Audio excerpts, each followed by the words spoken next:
Welcome to the Jeremiah Patterson Show, and thank you for joining me on this TJPS special report. I know a lot of you have been looking forward to this video of me explaining what's in Donald Trump's noun big evil law. Tonight, we're going to break this down into various different parts. We're going to begin the show with historical context, and then we're going to go into what is in this law. We're going to be interviewing a guest here on the show who works for a multi-state hospital system. She's going to be here on the Jeremiah Patterson Show tonight to discuss the impact on rural hospitals and how devastating this is going to be as millions of people are about to lose their health care in this country, and how that's going to be in terms of the strain on rural hospitals and what they will face, also the closures of rural hospitals. This is going to be a long special report, but this is going to probably be the most detailed report you've ever seen on what's in this law and the impacts it's going to have on everyone's lives across the country. Be sure to like, comment, subscribe, and share this video with your friends and family. In the 1976 presidential election, Republican candidate Ronald Reagan told the story of this woman here. Her name is Linda Taylor, a real woman, by the way, named by the Chicago Tribune as the welfare queen. Now, she was named this because of her involvement in $8,000 in welfare fraud, and she was set to go on trial for it. Reagan, running for president at the time, hears this story about this woman in Chicago and completely inflates it for political benefit. Chicago, they found a woman who holds the record. She used 80 names, 30 addresses, 15 telephone numbers to collect food stamps, Social Security, veterans benefits for 4 non-existent deceased veterans' husbands, as well as welfare. Her tax-free cash income alone has been running $150,000 a year. You can hear the audible gasp in the audience. She did what? That is not at all the story of this Chicago woman, but he heard this and he ran with it. And it was particularly useful to the Reagan campaign because one of the things that he wanted to do, a core part of Reagan's campaign, was to make cuts to social programs in favor of the rich.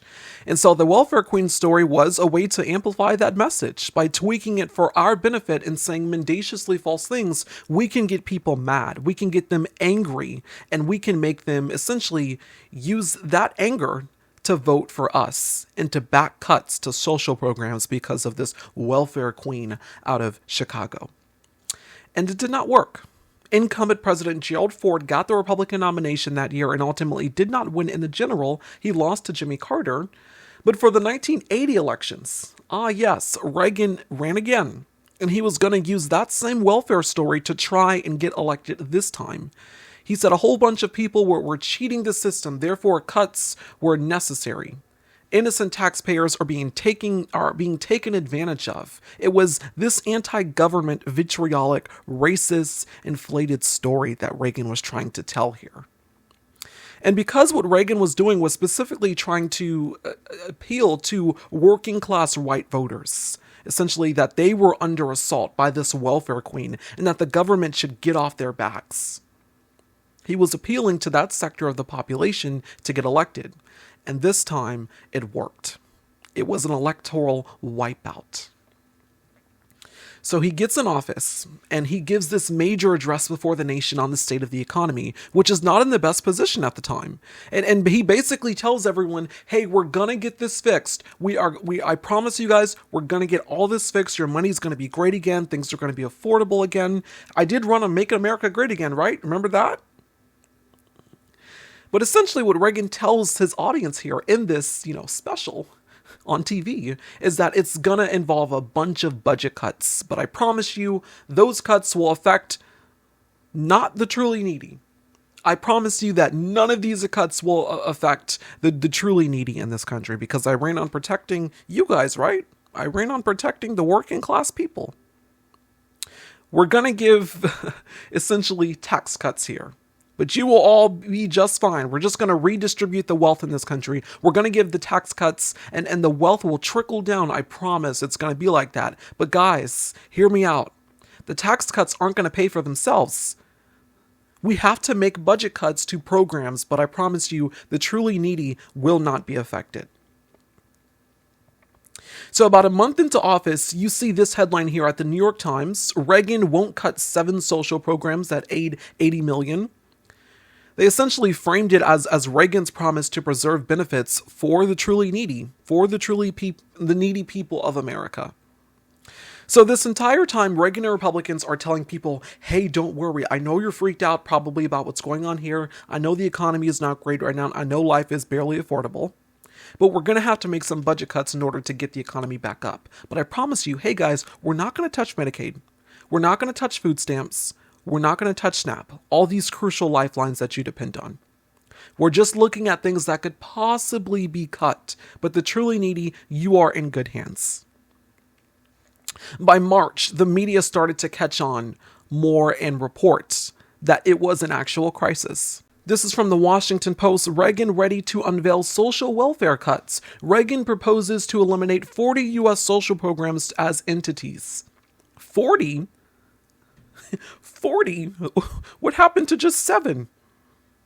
Again, this whole time Republicans and Ronald Reagan are saying, hey guys, we're not going to affect, these cuts are not going to affect you guys if you're the truly needy, if you're working class people in America. I promise.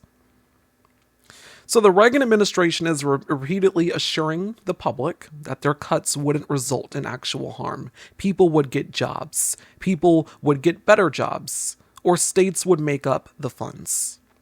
But ultimately, when it was all said and done, the bill passed by Congress and signed into law by Reagan was horrific. They cut $2.5 billion in Medicare and Medicaid programs. Other social programs were also hit. 600,000 people lost Medicaid. 1 million people lost food stamps. WIC could only serve a third of those eligible, and nearly 500,000 people lost eligibility for aid to families with dependent children. This caused a 2% increase in the total poverty rate, and the number of children in poverty rose as well. The lack of federal funding profoundly affected hospitals, both rural and urban areas. More than 250 community health centers had to close.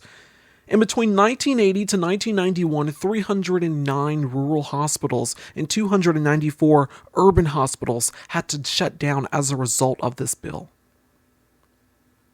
So it was far-reaching, even when Reagan was out of office. And because of this now law, the U.S. saw an increase in infant mortality and preventable childhood diseases. Due to the massive cuts of the Department of Health and Human Services, they were completely unprepared to combat infectious diseases.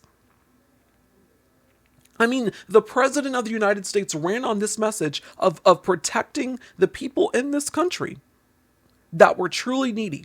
The people in this country that were working class voters. I promise you guys will be just fine. I am here for you. I'm here to represent you. But I also want to try something called trickle-down economics, where we're going to give major tax cuts to the rich. And I promise you guys, it'll trickle down because, you know, the rich, they like to share their wealth, all in favor of a better society. That never freaking happened. Never did. The following year, Bill Moyers from CBS News filed a report on what it was like in the country after the massive detrimental cuts to social programs. This is what he saw. Most Americans might be startled to see what is going on in St. Benedict's Church in Milwaukee, Wisconsin. Hunger, we think, is a thing of the past, vanquished by food stamps. But most of us never see what Father Steve Glico and his volunteers see. 6 nights a week, they feed anyone who shows up here. The volunteers are working with no federal money to keep their guests from starving. So, you know what I did? I kept the other one, and I'm going to put carrots with it next time. Transfer jellos in the different buckets. Tell me your name. Cashapp. How old are you, Michael? 8. Is this your brother? Yeah. What's your name? Ben. How do you get here every day? Walk. You walk? How far? 15 to Orchard. How long does it take you? Sometimes about 30 minutes. About 30 minutes. What does your father do? He cleans up the house sometimes and look for cans. Does he have a job? He doesn't. He's trying to find one. And what happens when you run out of food stamps?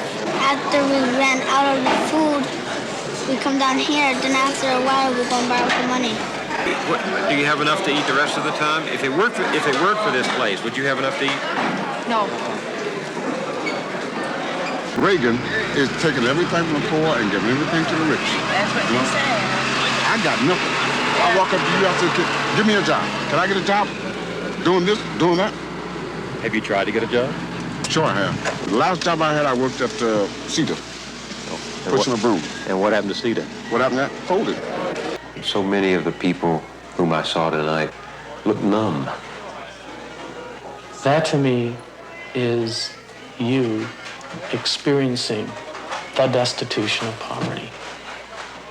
It's when the human spirit becomes numb, when it finds that its voice no longer is heard, when that spirit becomes powerless. That's destitution.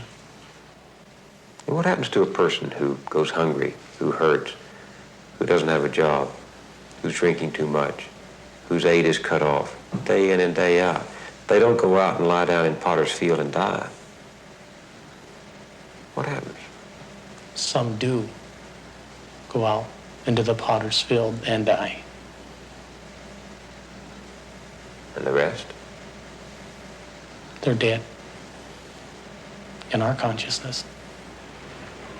When you pray for these people who come here, what do you pray? I pray for justice and equity and all the gifts that our country has been blessed with. And we have really been blessed. I'm proud to be an American. I'm proud to live in a basic democratic society. And I want to see that work. It is true that in trying to make the American experience work, federal programs which help the poor are riddled with waste and fraud. So are programs that help the middle class. So are subsidies to corporations.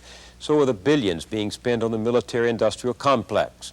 But the President and Congress have chosen not to offend the rich, the powerful, and the organized. It is easier to take on the weak. Social programs were cut almost $30 billion this year.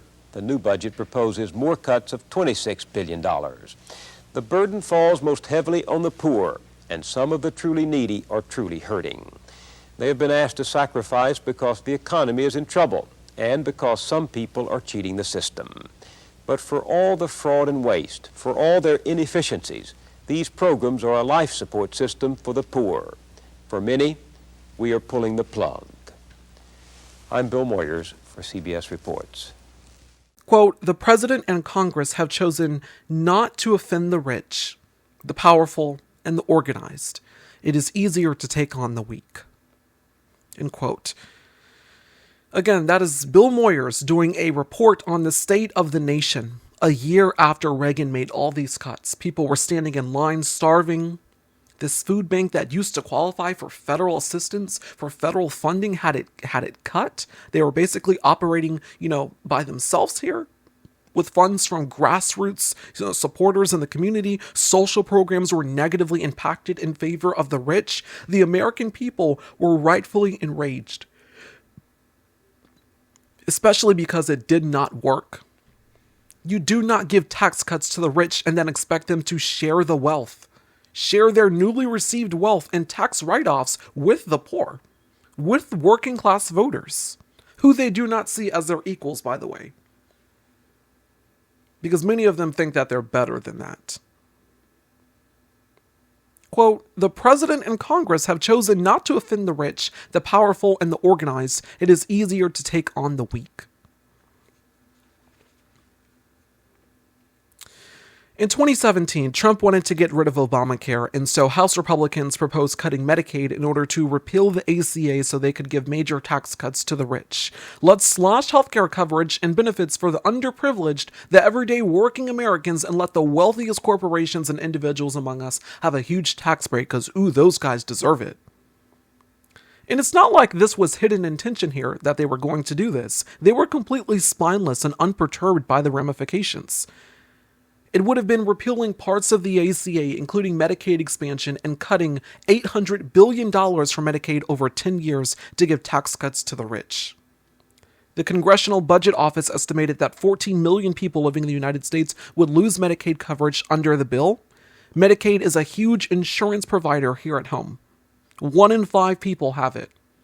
It covers low-income families and individuals, children, pregnant women, the elderly, children who live below the poverty line, and also disabled Americans.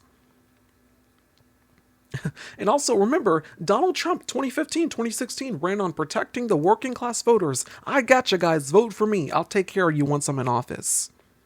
But there he gets in, first year, first few months in office. Hey, let's cut Medicaid. Hey, let's cut Obamacare. This one national insurance provider, that is a lifeline to all of them. Let's completely cut it. And in 2017, when Republicans introduced these nefarious tax cuts in favor of the rich, people protested. They called their members of Congress. They raised hell about this.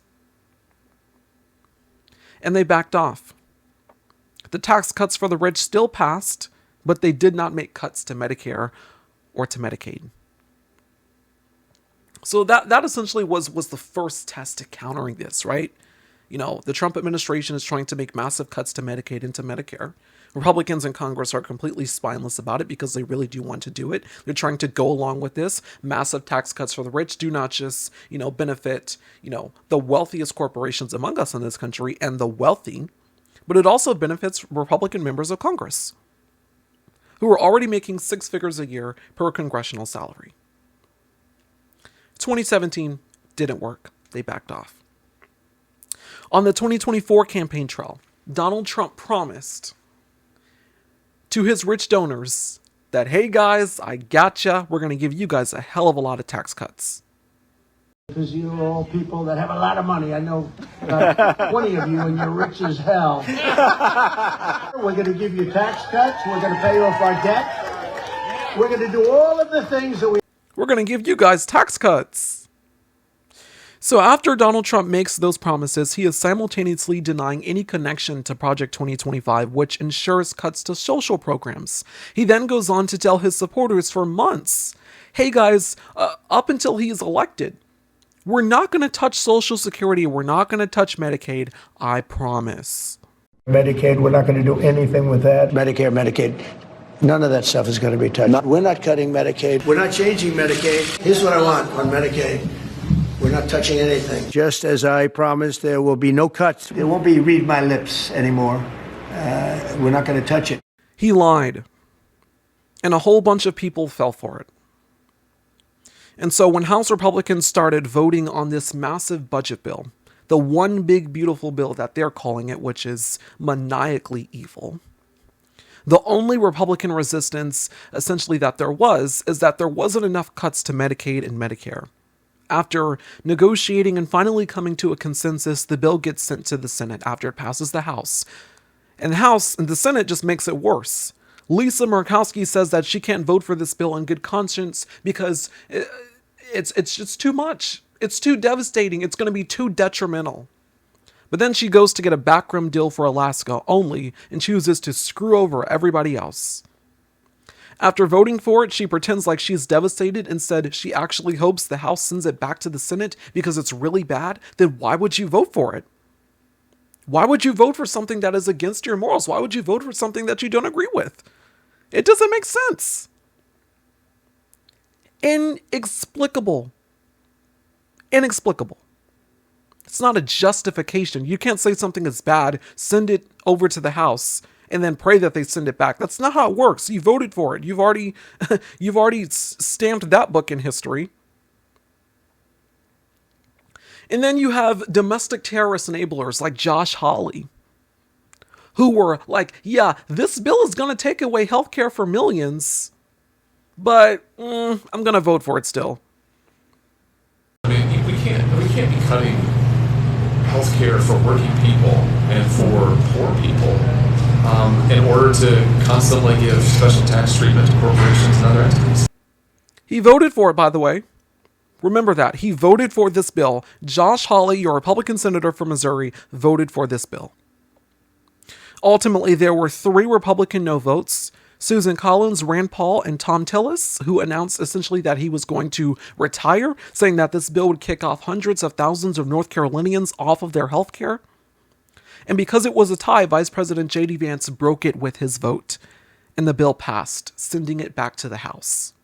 On Thursday, after intense negotiations and efforts by Democrats to try and to delay the final vote, the bill passed the House 218 to 214. 2 Republicans voted against it. If you're curious if they got any backroom deals, the answer is no. Congressman Thomas Massie of Kentucky voted no because what this bill would do to the deficit, and Congressman Brian Fitzpatrick of Pennsylvania voted no because of the cuts to Medicaid. Earlier this week, Trump and Republicans gathered at the White House gloating over this evil piece of legislation that he then signed officially into law. So just note here that when that one rural hospital closes in your town, or your baby loses healthcare coverage, or your grandma can't afford to cover the bill, remember that this footage of Republicans exists. Remember this footage here of Republicans smiling and dancing about it. We won't touch the truly needy, right? Reagan says the same thing back in the 80s. We won't touch the truly needy. I promise you guys will be just fine. We won't touch Medicaid. Nah, you guys are good. But it's the same thing. It's the same thing, and that's the most enraging part about this comparison. It's literally the same thing. So now that this bill has been passed and signed into law, we're going to break this down into 5 parts, starting with tax cuts. What this bill will do, essentially, is make the 2017 Republican tax cuts permanent. That is specifically in favor of the wealthy. It increases the child tax credit from $1,000 to $2,000. But this will not help 17 million children from low-income families who don't earn enough to claim the full credit. With regard to reverting SALT deductions, this bill raises taxes on the middle class, which will have to pay more in federal taxes. Specifically, high-tax states like New York, California, New Jersey, and Illinois. When it comes to taxes on tips, a key campaign promise of Trump, this will go into effect to an extent. If you get cash tips and report it to your employer, you'll receive a federal income tax break. Non-cash tips and unreported tips do not count and will be taxed by the federal government. So do not fall for any lies about this being a blanket celebration for no taxes on tips. It's only no taxes on reported cash tips. Under this new law, there is now a federal tax break on overtime pay for many workers. This means if you're working extra hours and earning overtime, you won't have to pay federal income taxes on that extra pay, up to $12,500 a year, or $25,000 if you're married and filed jointly.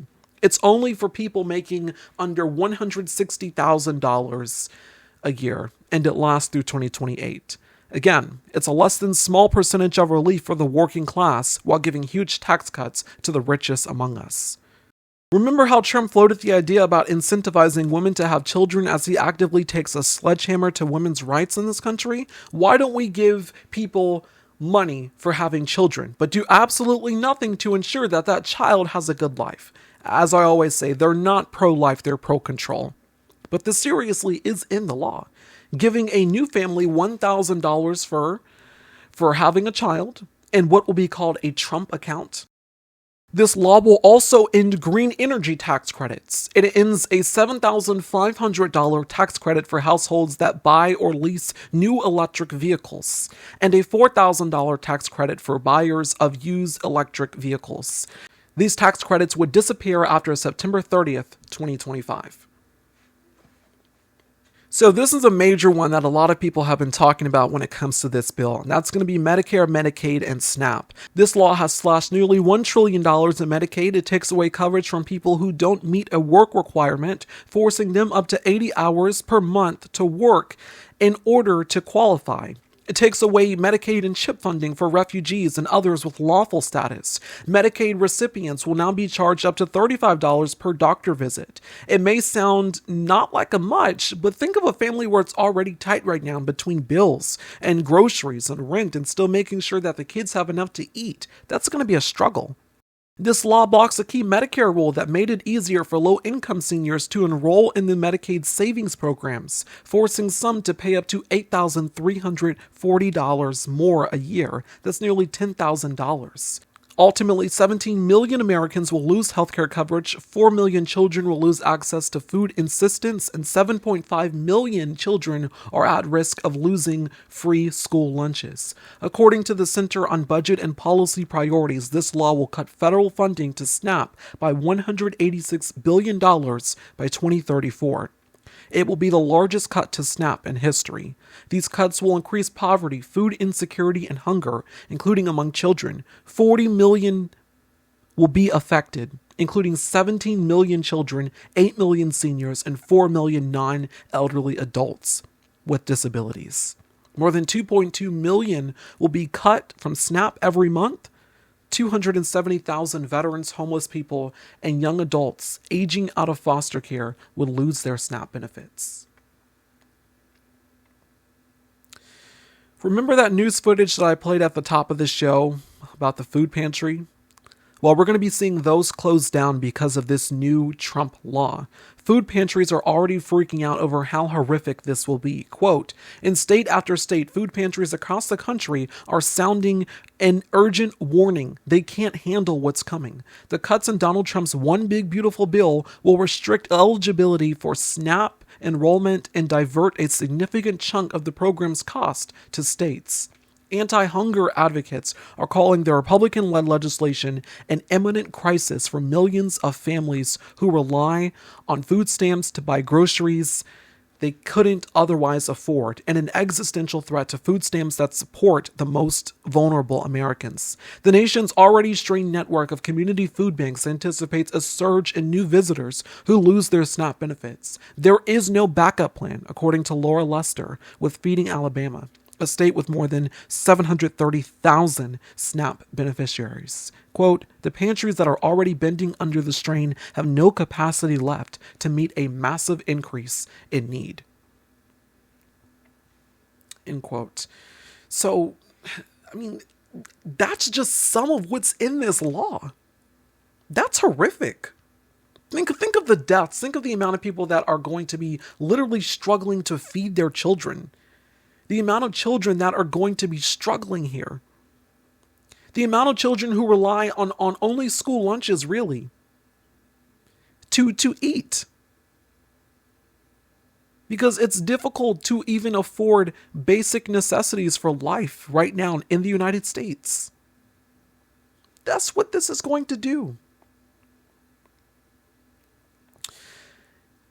When it comes to healthcare facilities, which is another thing here that, is important in terms of coverage of this, is that this law is going to defund Planned Parenthood for 1 year by cutting off Medicaid reimbursement to any clinic that provides abortion care. Really? That's all of them. That's all Planned Parenthood facilities across the country. Over 1 million patients will lose access to vital resources like STI screenings, breast cancer exams, and prenatal care. A third of Planned Parenthood centers are now at risk of closing, leaving large parts of the country without reproductive health care. I will tell you that Planned Parenthood is already pledging to sue the Trump administration over this new law, but we are already seeing the real-life effects as a result of this. Before this became law, Planned Parenthood had to shut down a clinic in Cleveland, Ohio, because of federal funding cuts. This was from the Boston Globe on Thursday last week. Quote, they're playing politics with people's lives.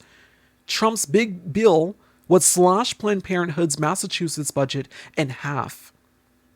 Reportedly, 40% of the 30,000 patients who receive services each year insured by Mass Health, the Medicaid program in the state, will now be affected.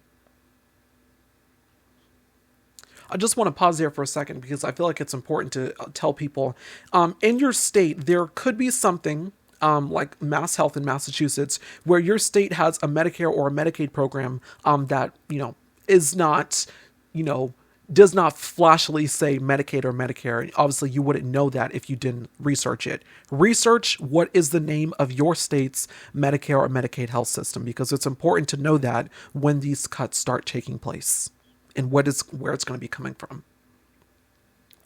In Illinois, Planned Parenthood has pledged to keep providing care despite the cuts. 500,000 Illinois residents will lose health care, by the way. 500,000, that's 500,000. Before this bill passed either House or the Senate, 4 Democratic senators, including Minority Leader Chuck Schumer, sent a letter to the White House, Speaker Mike Johnson, and Senate Majority Leader John Thune. And in this letter, they warned about essentially how terrible it would be if this bill passed, because rural hospitals and nursing homes would be affected. Quote, a majority of adults living in rural areas are concerned that these healthcare cuts will negatively impact hospitals, nursing homes, and other healthcare providers in their community. They are right to be worried, as these cuts will have devastating consequences for health outcomes and cost, jobs, and the economic success of rural communities. Enacting these drastic healthcare cuts that will kick millions of people off their health insurance coverage, rural hospitals will not get paid for the services they are required by law to provide to patients. In turn, rural hospitals will face deeper financial strain that could lead to negative health outcomes for the communities they serve. Already, rural hospitals are struggling. In 2023, there were 50 fewer rural hospitals than in 2017, and lack of healthcare access in rural America is contributing to worse health outcomes.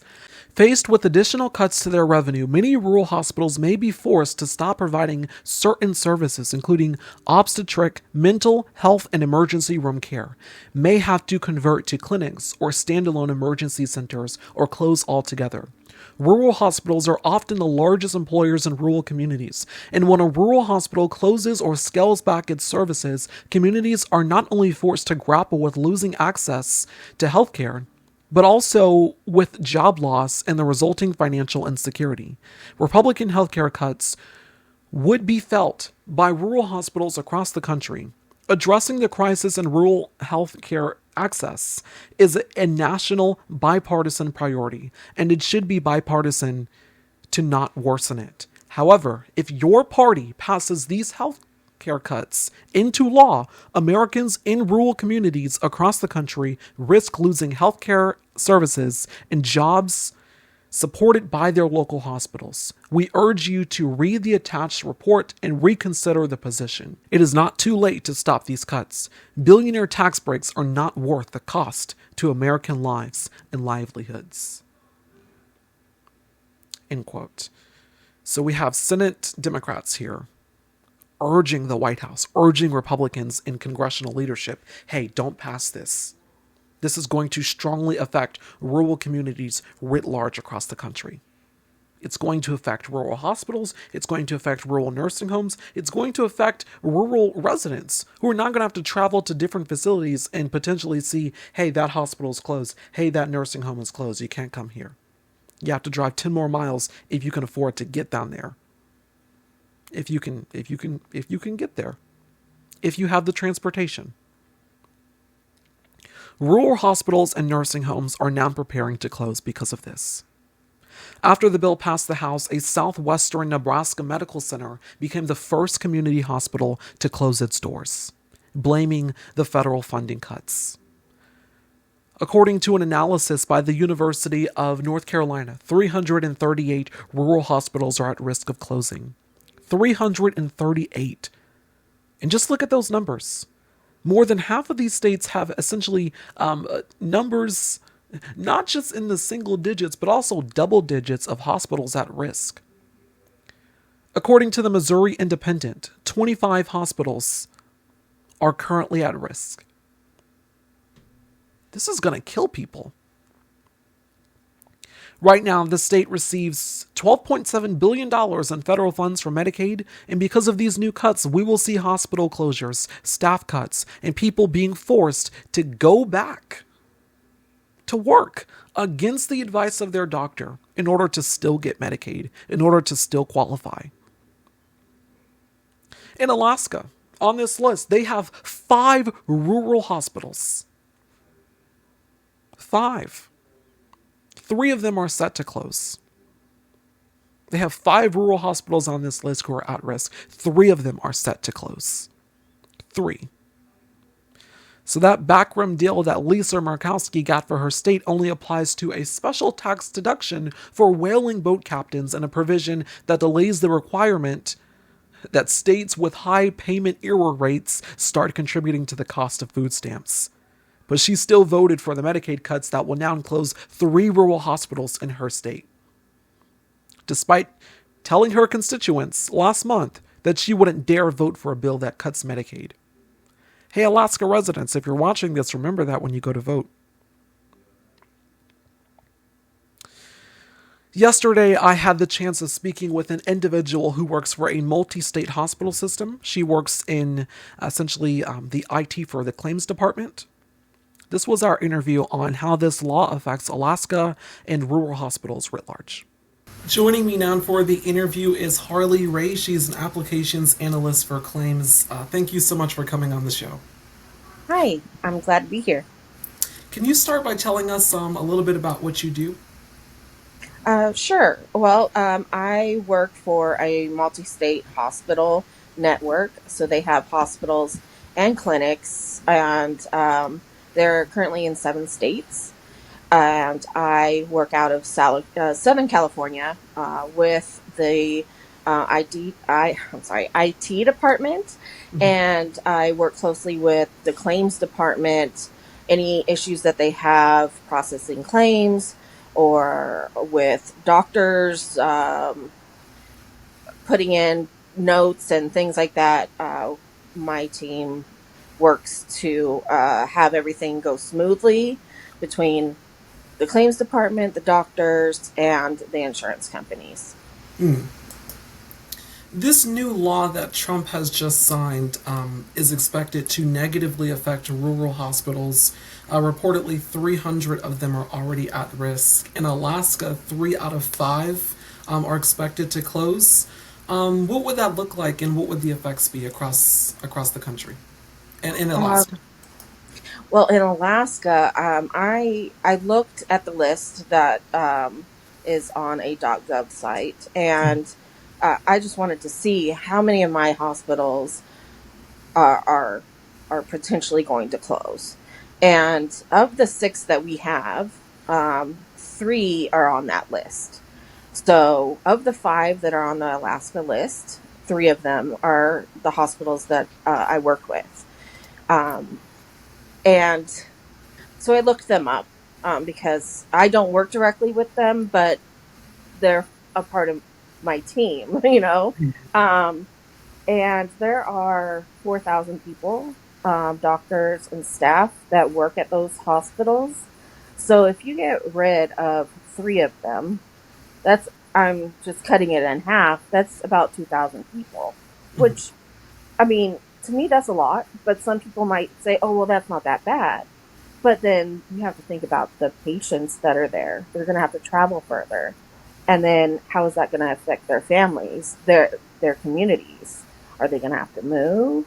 Or, you know, and just, is their insurance going to be able to go to a different hospital? Because just because you can go to one hospital doesn't mean that you can go to another. Yeah. So it's really devastating, I think, for the area.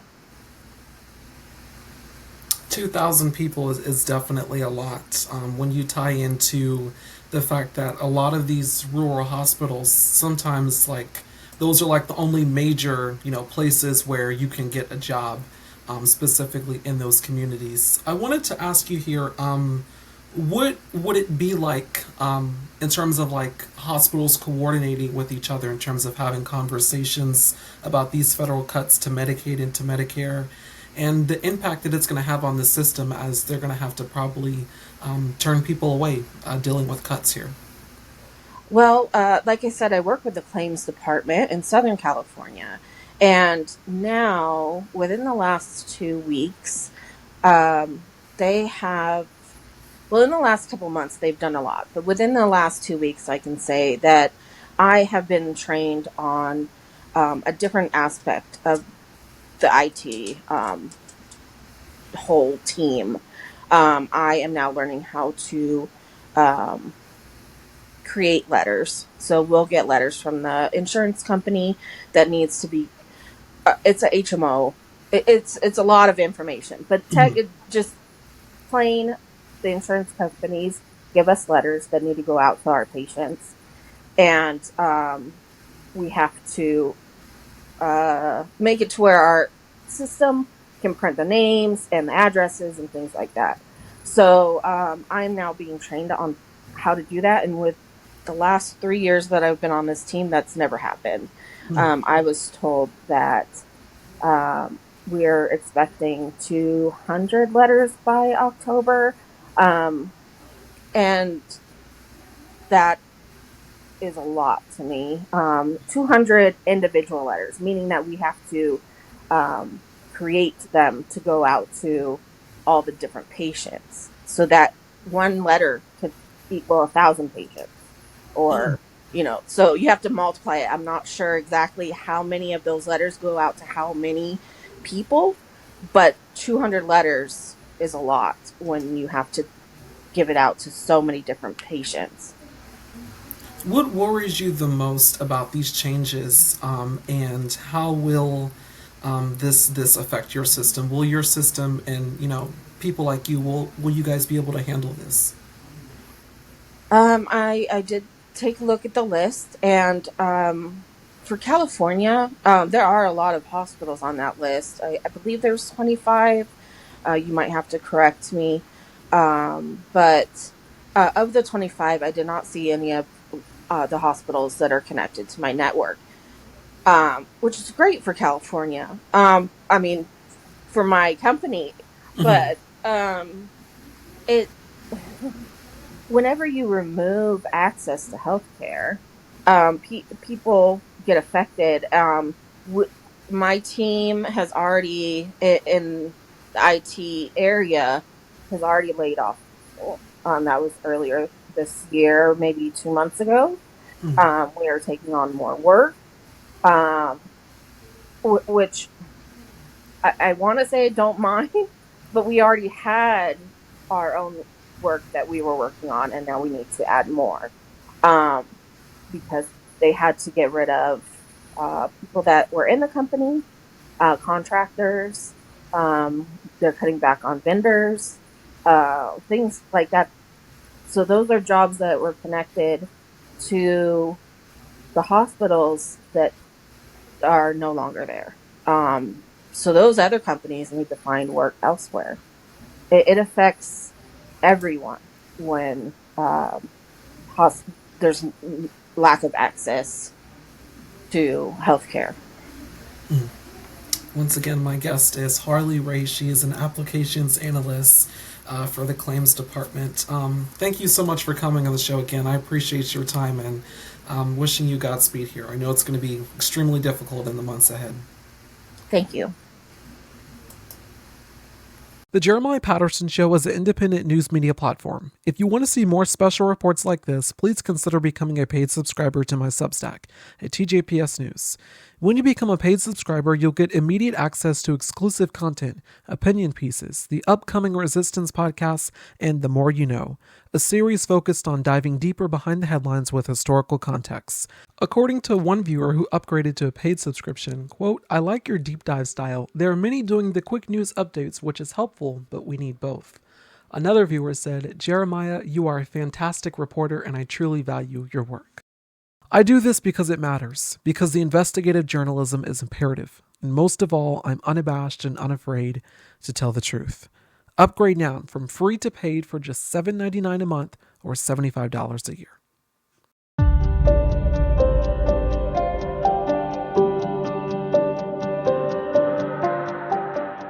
Welcome back. We're continuing our special coverage on what is in Donald Trump's big evil law and the detrimental effects this is going to have across the country. In regard to student loans, this is what this will mean for students. Essentially, the lifetime borrowing limit will be capped at $250,000 a year, as well as the other things that they plan to eliminate and that they plan to implement. Schools will be forced to help students amid attacks on universities that are happening right now, and essentially because of the limits here and the attacks on a higher education, schools are essentially going to be forced to help out students when it comes to everything that's going on here. And essentially, the universities are going to have to help out students unless they bend the knee to Donald Trump amid federal funding already being revoked from lots of universities. This is going to have profound implications on low-income students, completely hurting them. It's going to increase the amount of tax that private universities have to pay on their federal endowment. This new law cuts Pell Grants and subsidizes loans to students. It raises full-time student from 12 to 15 hours. Many kids take 12 hours because they have to work. It allows no stopping of payments if you become unemployed. It forbids future POTUSes from forgiving student loans. It doesn't allow student loans to be discharged after 20 years of payments. You'll be paying out of your Social Security check, essentially. That's what this bill is designed to do. Not only to hurt higher education in the United States, and not only to attack universities, as we're already seeing officials capitulate at multiple universities across the country. Capitulate. Getting rid of their DEI offices, or the president's just resigning in these organizations, in these institutions. Why attack universities? Because you cannot have functioning universities, thriving universities in an authoritarian government. So of course they're going to attack the universities. They're going to attack free speech. They're going to make sure that universities aren't adequately funded anymore. They're going to make sure that, hey, if you want to go to college, you're going to suffer. So let's deter people from going to college because they're going to be paying out of their Social Security checks. It's not the only thing that this now law does. In regard to mass deportation that we have seen across the country, the most horrific, the most vitriolic, the most devastating scenes across the country. This new law will now make ICE the largest law enforcement agency in the nation with the $45 billion budget. Remember when they were struggling at the beginning of this year with Donald Trump and Stephen Miller getting mad because they weren't deporting enough people? That won't be a problem anymore. It also allows for 100,000 new migrant beds for more concentration camps across the country. We did a special report on that earlier yesterday speaking about this. 10,000 new ICE agents will be on the ground with a $10,000 signing bonus. So we'll just be seeing more raids. This law also rewards states who work with ICE $10 billion grants, and it also increases fees for immigrants for things like asylum, temporary protected status, court hearings, and limit them to accessing federal benefits because we want to deter not only illegal immigration, we want to deter legal immigration as well. And if you're here legally, we're going to find a way to get that revoked too because, oh, what's that? The Supreme Court is helping us do that, so that shouldn't be a problem. It permits $300 billion to be directed toward immigration purposes and $45 billion for a broader wall. That's what they want, for ICE to become the largest law enforcement agency in the country. Doing research for this special report was both stomach-turning, emotionally exhausting, and deeply despondent. This is what they want. Make no mistake, nothing about this is beautiful. It's big, definitely, but it's not beautiful. Everything that is in this law is going to have horrific implications on every single American life going forward. Well, minus the rich. Minus the people making plus 6 figures a year who now get to have these major tax write-offs while they, joke about, no taxes on tips, but it's really only for cash reported tips. Like people still widely tip waiters in cash. This bill is designed to deceive the working class voters that something was done for you, but in fact, nothing was done for them. This bill is designed to enhance the war on immigrants with mass deportation, to ensure that there are more concentration camps for them to go to, like Alligator Auschwitz, which we reported on yesterday. In facilities across the country controlled by private prisons who are, big donors to the Trump administration, so sure, that's not going to be a problem. We have plenty of room to put them. There was reporting initially about an AI 10-year regulation ban for states that was removed from the final draft of this bill.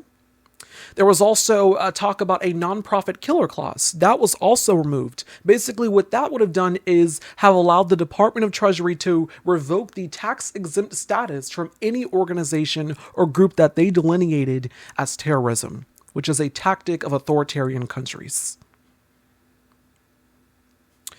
So those terrible parts were removed from the bill in its final draft. But make no mistake, this is still bad.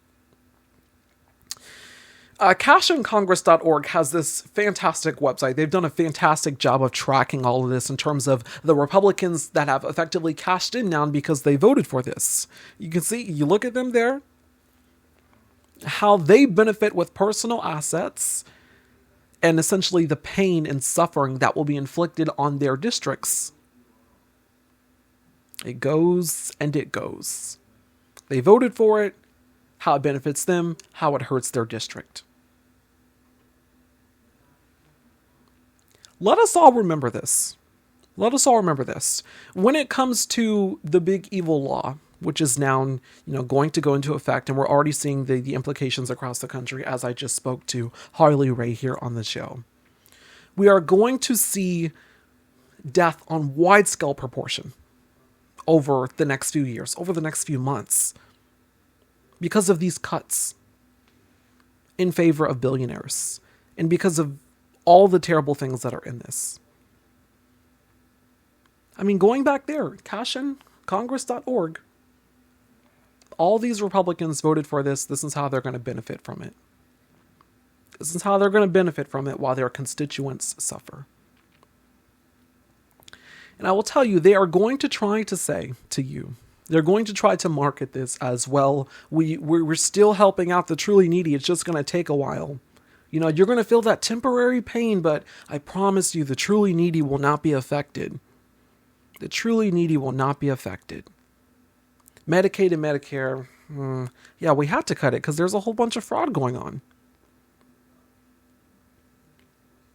There always is a lie, a mendacious statement designed effectively to basically say, hey guys, yeah, we have to do this. But also in this case, this was forewarned about in Project 2025. Yes, there was pushback. Yes, there were people desperately calling their members of Congress to get this to stop. Yes, there was protest. But now we are on the precipice of a nation that will kick 17 million people off of the only healthcare that they can afford, the only healthcare that they have, of ensuring that millions of children lose food, ensuring that pantries close, so that we are even in a worse position that we were in back in the 80s when Reagan did these cuts. This is what they want. This is where we are. Remember their faces. Remember their votes. Remember what they said. Remember what they did.